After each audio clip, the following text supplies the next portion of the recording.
Hey guys, welcome back to my channel MI Tutorials. In this particular tutorial, I'm going to teach you what you need to do to make sure that your slicer in the BI report does not affect all the visuals that are there on that particular page.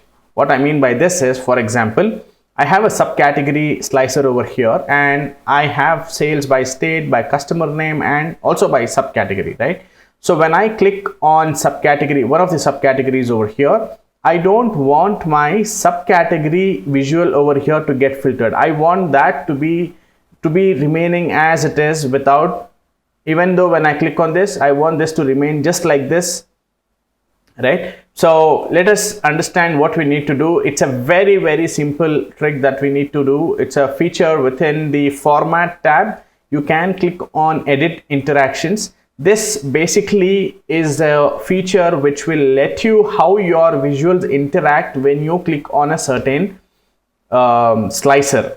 For example, so I have now clicked on this particular slicer over here, and the moment I click on edit interactions, you will see that there are these two icons that are available. Okay, one icon that says filter and the other icon says none, right? So let us say I will come over here to this particular visual where I don't want this to be filtered, and I will click on none over here. Okay, so now let us click on accessories and see what happens, right? Everything else gets filtered except for this particular chart. This chart is not going to change, right?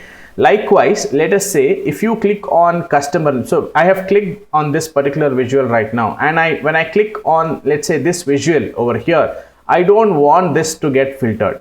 Okay, right now it is filtering, right? Right now it is filtering, right? So when I click on this, I don't want this to get filtered. So what I need to do, I just need to go and click on none over here. So this will just remain like that. So let me just get out of it. And let me click on this customer again, and you don't see that this is changing, right? So this is how you need to make changes to your visual if you don't want a particular slicer to be affecting one or more visuals in your dashboard. I hope you've learned something new, and please consider subscribing to my channel for more such tutorials.